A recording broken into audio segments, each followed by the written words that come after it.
Olá, boa noite a todos.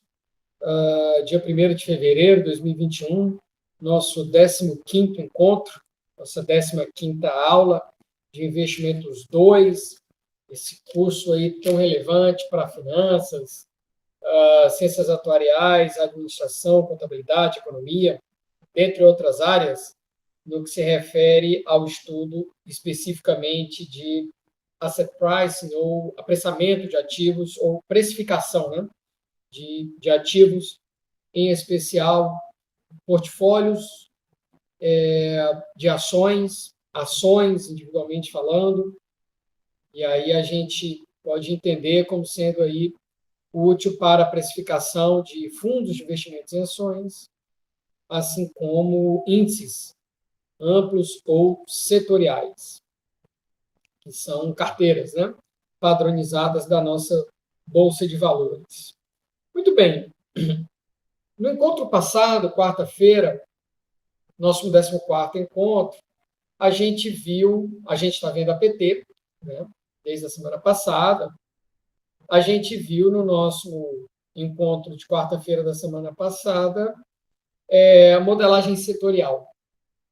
A gente viu uma aplicação aqui para o Brasil, uma dissertação defendida no nosso mestrado profissional em economia, do Zé Alexandre, um paper muito bacana que a gente acabou não publicando, mas uma dissertação que explorou resultados empíricos voltados para o mercado bancário brasileiro. Então, a gente estendeu o CAPM, colocando variáveis nesse modelo linear, colocando variáveis setoriais. E a gente já tinha dito para você que na aula de hoje, assim como na aula de quarta-feira, dia 3 de fevereiro, a gente vai continuar nessa mesma linha de pesquisa, ou seja, ampliação dos modelos lineares, só que abordando pilares distintos. A gente já viu esse pilar setorial, um pilar na linha do paper do Chen, do Raw e do Ross, aquele Journal of Business 86, que a gente apresentou para você na aula passada. Um paper agora no pilar mais macroeconômico. Então, a gente vai olhar para variáveis macroeconômicas e inseri-las no modelo. E na quarta-feira, a gente vai inserir variáveis específicas, variáveis que surgem no modelo para resolver um problema, uma violação previamente identificada. Tá bom? Muito bem. Sem mais demoras, eu já partilho com vocês aqui o paper, tá? Que está lá no CIGAR, disponível com vocês, né? Claro, sempre. Espero que você esteja vendo aí. Muito bem. Acho que dá para a gente dar um zoom para uma visualização um pouco melhor. Um pouquinho menos.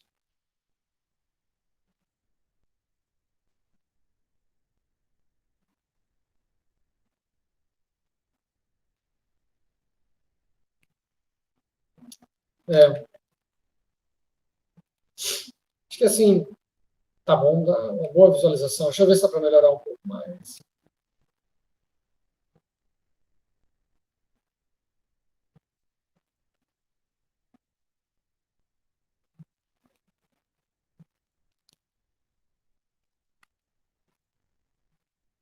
Não... Bom, vamos desse jeito. Acho que está razoável. Muito bem, de que paper estamos falando, né?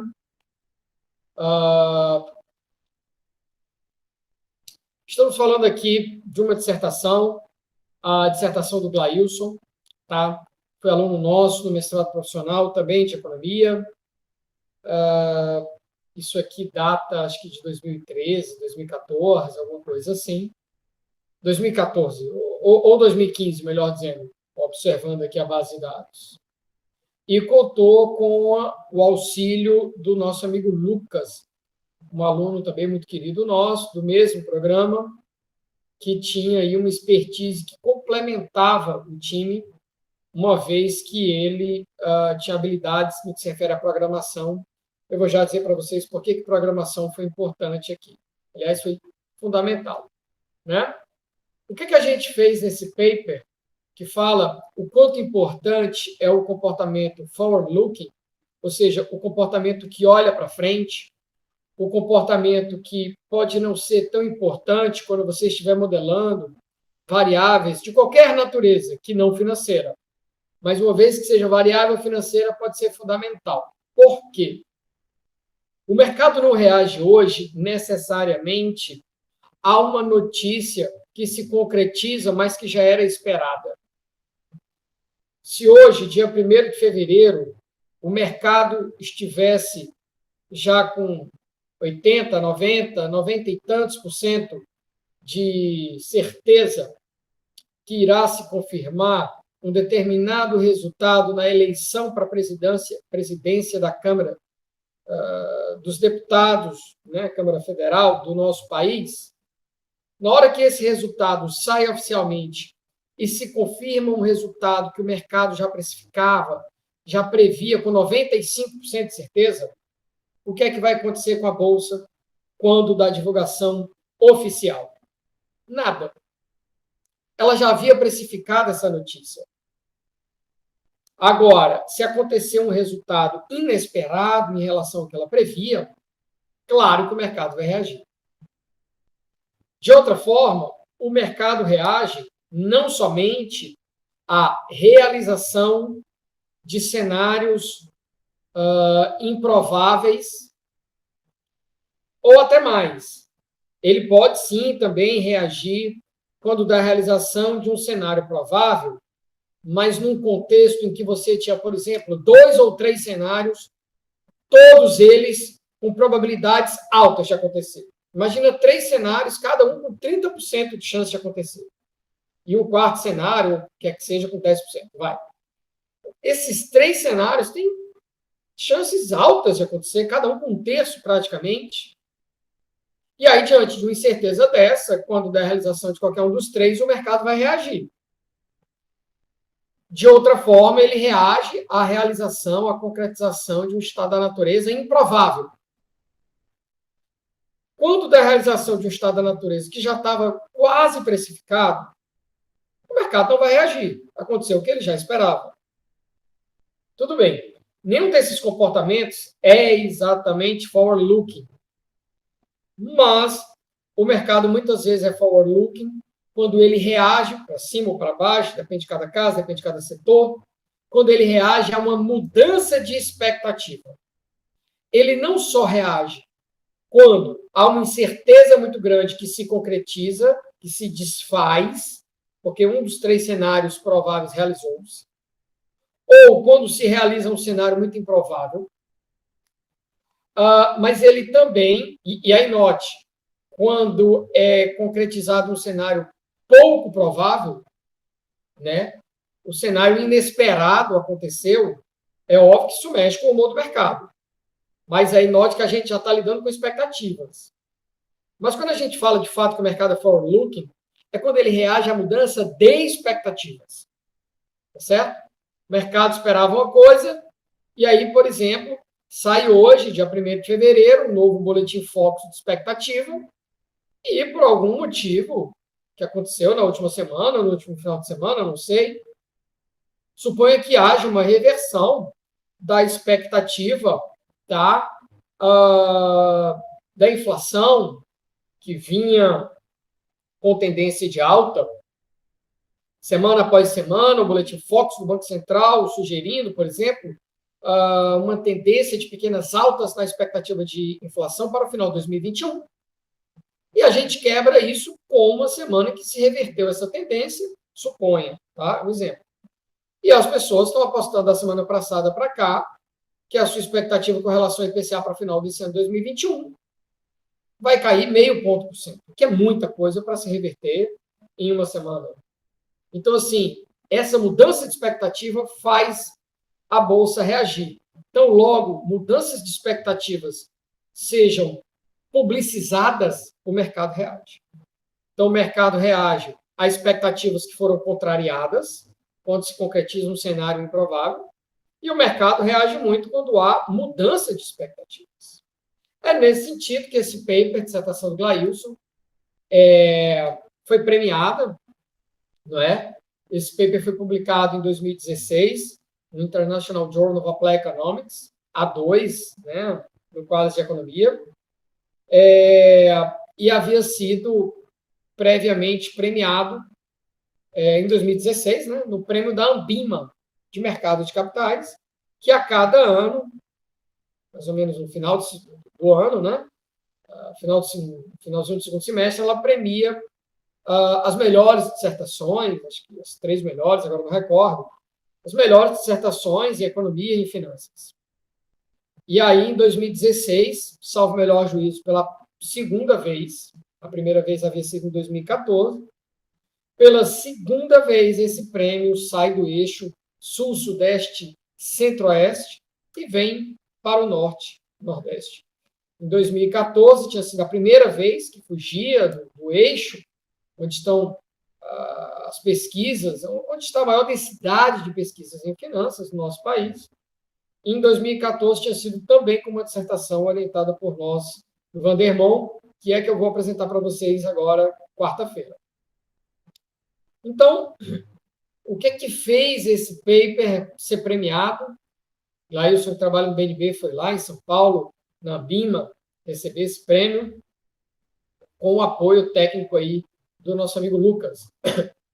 O que a gente fez foi o seguinte: a gente propôs uma alteração do modelo de apressamento.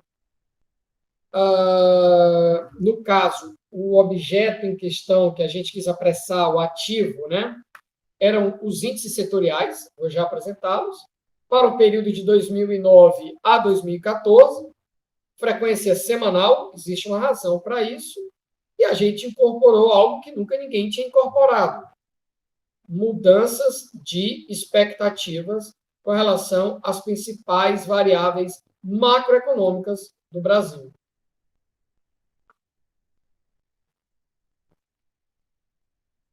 Tá? Na dissertação dele, que foi premiada, a gente tanto faz isso para a equação de média, como para a equação de variância. Aqui no paper, a gente se atém apenas a explicar a equação da variância com essa expansão. Já vai ficar mais claro à medida que eu for apresentando esse paper, que está lá disponível, claro, para vocês. Se você observar, deixa eu ver quantas páginas tem aqui.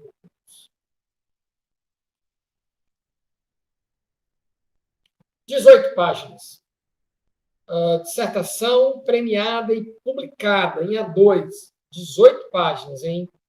Como sempre, trabalhos objetivos. Certamente tem menos de 10 mil palavras.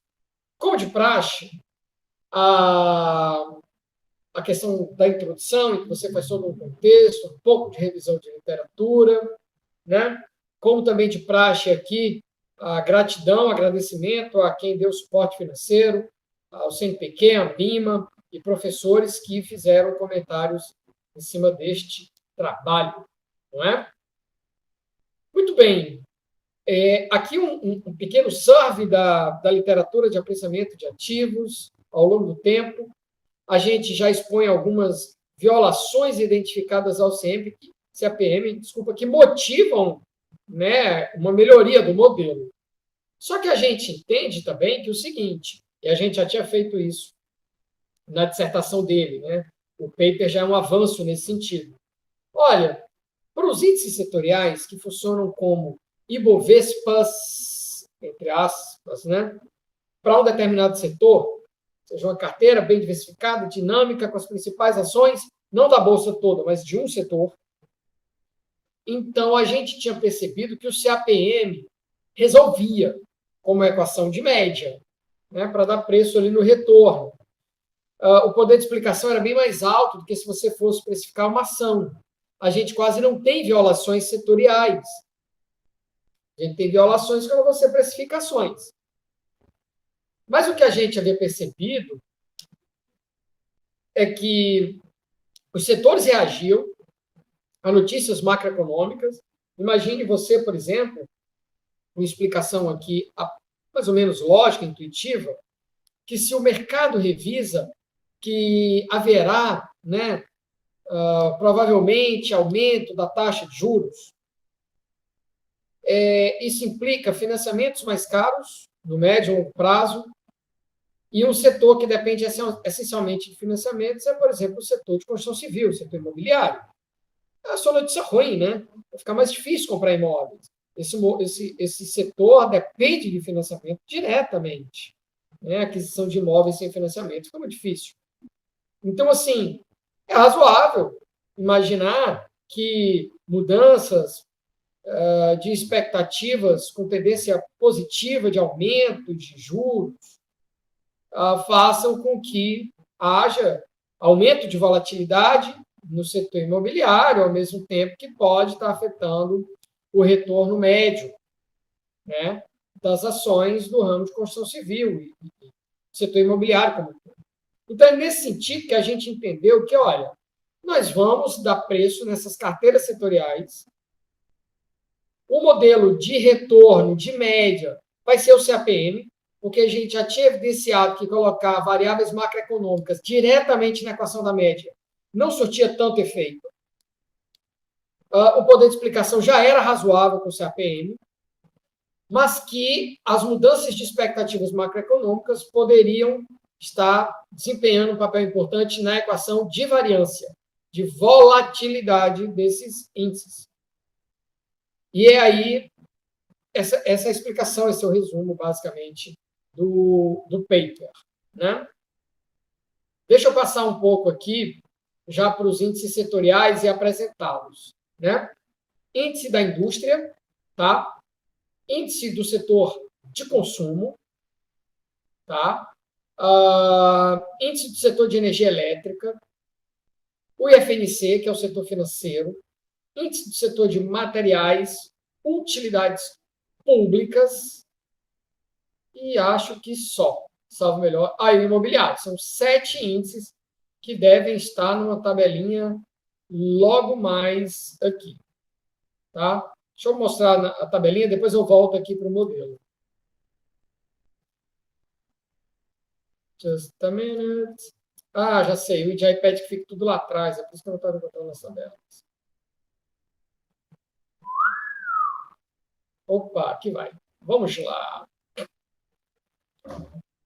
Aqui o Ibovespa, né? O índice amplo de mercado, índice financeiro, imobiliário, energia elétrica, consumo, indústria, materiais básicos de utilidade pública. Portanto, 7 índices setoriais. Dados semanais que vão de janeiro de 2009 a junho de 2014, para a série mais atual que a gente tinha. Tá? Por que não pegou 2008? Porque teria uma quebra em relação à crise de 2007, o ano de 2009 em diante. Você já não tem muito problema de quebra estrutural, de raiz unitária. Tá? Então, era um período de mais ou menos de equilíbrio, de estabilidade, apropriado para a gente fazer o nosso paper. O paper foi desenvolvido ao longo de 2015, então a gente teve que matar essa série, final de 2014, começo de 2015. Tá? E aqui um gráfico do ganho acumulado, bruto, né, desses índices, de forma que apenas o índice de material básico ficou abaixo do Ibovespa, todos os demais apresentaram ganho em relação ao Ibovespa. Né? O Ibovespa apresentou um ganho aí perto de 20% no período, sem descontar a inflação. Índice de materiais básicos, menos de 10%. Todos os demais apresentaram ganhos aí, oscilando de 80% a mais de 200%, que foi o caso do setor de consumo, né? Consumo que foi muito estimulado via crédito com recursos sem ser direcionados, né? Com recursos livres. Né? Tem até uma perspectiva de bolha de crédito, né? Ao consumidor com recursos livres aqui no Brasil. Enfim. Aqui um pouquinho de estatística descritiva e eu já volto lá para o modelo. Aqui a série, tá? Temporal de cada um desses índices. Você percebe em cada um deles cluster ou agrupamento de volatilidade, ou seja, não é um eletrocardiograma o tempo todo irregular. Você percebe aqui acolá picos. Aqui, por exemplo, fica muito claro no ICOM. Olha o cluster de volatilidade logo no começo da série, até meados de 2010. Aí você tem outro regime aqui, Aqui um cluster muito pontual, no finalzinho de 2011, né, segundo semestre de 2011, e depois o período regular. Então, cada uma dessas séries tem clusters desencontrados e pontuais de maior oscilação aqui no índice de energia elétrica, um padrão de oscilação muito diferente de 2013 em relação ao período que você observa, por exemplo, 2010 até 2012. E assim, cada índice tem o seu cluster de volatilidade, o que sugere que o desvio padrão não é constante ao longo do tempo, o que sugere que você tem que modelar esse desvio padrão para que ele se mexa ao longo do tempo, para que ele se torne time varying, né, para que ele varie ao longo do tempo. Um pouquinho de estatística descritiva ainda desses índices, tanto do Ibovespa como de cada um dos índices setoriais. Nós temos o quê? Ganhos mínimos, máximos e médio, risco, desvio padrão sem variância, temos aí terceiro e quarto momento calculados, teste de Phillips-Perron, né, para ver estacionariedade, porque esse teste é mais indicado que outros quando dá presença de heterocedaticidade, ou seja, uma volatilidade que se mexe ao longo do tempo. Então, para testar a estacionariedade, Phillips-Perron é melhor do que a ADF, e dentre outros testes, e o próprio teste de heterocedaticidade. Então, nós temos séries de retornos estacionárias, heterocedásticas, ou seja, que têm desvio padrão que se movem ao longo do tempo, e setores que são muito mais voláteis do que outros. Não é? A gente pode ver, por exemplo, olhando para o desvio padrão, setor imobiliário com desvio padrão de 4,76, quando a energia elétrica tem um desvio padrão de 2,3. Uma evidência, por sinal, já muito comum. Né? Setor de energia elétrica é o setor hedge, um dos mais calmos da economia. Da mesma forma, o setor de materiais, né, apresentou o pior resultado médio de ganho, quando todos os outros apresentaram aí resultados melhores até do que o Ibovespa. Muito bem. Passado um pouquinho dessa estatística descritiva, vamos voltar para o modelo para que vocês entendam exatamente qual é a nossa contribuição. Como eu tinha dito, aqui eu acho que dá para dar um zoom sem maiores problemas. Olha aqui a nossa equaçãozinha. Essa equação aqui é o CAPM, ou seja, o retorno excedente da minha carteira setorial sendo explicada pelo retorno excedente de mercado. That's it. Então, a extensão que a gente sugeriu não foi na equação da média. Não foi uma extensão no próprio CAPM, propriamente dito. A gente já havia feito isso na dissertação. E o resultado não se mostrou tão forte, tão justificável assim. Poucas contribuições nesse sentido. Mas quando a gente percebeu que a volatilidade precisava ser modelada, e aí existe um modelo da década de 80, né? Os modelos ARCH de 82 com Engel e 86 com Boleslav, o GASH, que generaliza o ARCH, basicamente o que esses modelos fazem é, olha, eu acho que a variância pode ser modelada como uma coisa que se move ao longo do tempo, dependendo da variância passada e dependendo dos erros passados. É um modelo ARMA, literalmente aplicado à variância. Simples assim. Variância dependendo dela defasada e variância dependendo dos resíduos ao quadrado, claro, defasados. E aí a nossa contribuição é colocar variáveis setoriais, variáveis macroeconômicas. Porém, não é uma variável macroeconômica tipo o câmbio de hoje, mas sim a mudança de expectativa do câmbio revelada hoje em relação à expectativa do câmbio revelada segunda-feira da semana passada. E aí é a explicação por que o modelo é semanal e não diário. Porque a cada segunda-feira sai o Focus do Banco Central. E aí, quando ele sai, o fechamento da segunda já reflete isso. Então, esse era o grande ponto. Então, aqui é explicado, tá? Toda essa questão da frequência semanal, tá? Eu acho que era segunda-feira, nessa época que saiu o Focus, tenho quase certeza. Mas aí tem que ler o paper com um pouco mais de calma para achar essa informação. E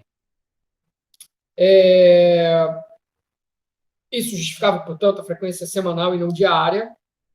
Desnecessário entre uma frequência mensal, quando sabíamos que o semanal resolvia. E há, sim, mudança de expectativa de uma semana para outra já. Então, a gente queria saber o seguinte, como é que o mercado reage, o nervosismo, o humor do mercado reage, e isso vai se refletir na volatilidade, como é que isso reage nos setores econômicos através dos índices setoriais. Então, como é que o mercado reage quando, de uma semana para outra, há uma revisão de expectativas com relação às principais variáveis macroeconômicas do Brasil, expectativas essas para o fechamento dessas variáveis, né, para o ano seguinte, né? Então, é uma mudança de expectativa. Por isso que a gente perguntou o quão importante era esse comportamento que faz uso, incorpora mudança de expectativa. Quanto esse comportamento é importante para dar preço nos índices setoriais. Isso já explica um pouco do título, não é? Muito bem, modelinho mais ou menos explicado, e, de certa forma, já explicamos um pouco da estatística descritiva. Vamos lá para essas variáveis macroeconômicas, todas as tabelas e gráficos estão lá atrás, porque o IJAI, esse journal, assim, exige, tá? Então, eu já vou apresentar aqui quais são as séries macroeconômicas, por que o Lucas foi importante com a sua expertise de programação, e já chego já nos principais resultados. Vamos lá. Quais são as 13 variáveis reportadas no Boletim Focus a cada semana, cuja expectativa é lá identificada? IPCA, e aí a gente queria saber a variação, a mudança de expectativa do IPCA de uma semana com relação à semana passada. IGPDI, IGPM, IPC, portanto, 4 índices de inflação. Paulo, tem informação redundante. Tem. Por isso que a programação vai ser importante. Já explico. Tínhamos também a variação de expectativa do câmbio de uma semana em relação à outra, para o fechamento do câmbio, né, do ano seguinte. Variação de Selic esperada. Variação da razão entre dívida do setor público com relação ao PIB. Variação do PIB, crescimento do PIB. Tipo, na semana a gente acha que o PIB de 2021 vai crescer 3%. Na semana seguinte, eu revisei essa expectativa e acho que o PIB vai crescer 3,2%. Essa mudança de expectativa de 3% para 3,2%, uma revisão de expectativa de crescimento de PIB de 0,2% em uma semana, é um sinal muito forte. Notícia muito positiva para a economia.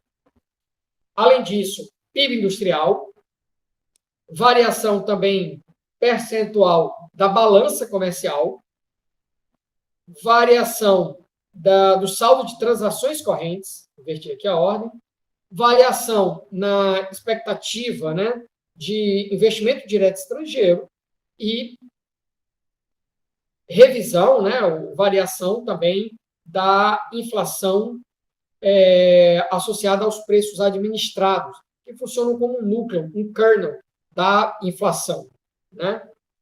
Muito bem. 13 variáveis macroeconômicas. Cada uma delas, independente, pode entrar ou não na equação de variância, na equação lá do Garch. Então, para um índice setorial, eram 7.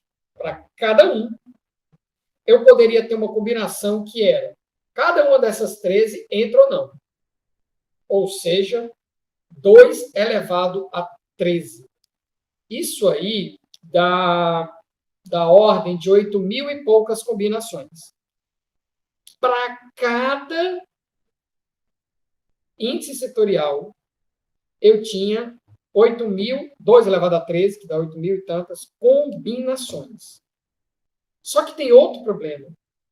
Porque quando você vai modelar a volatilidade ou a variância de um índice setorial, de qualquer... Lembra que eu falei que era como se fosse uma arma?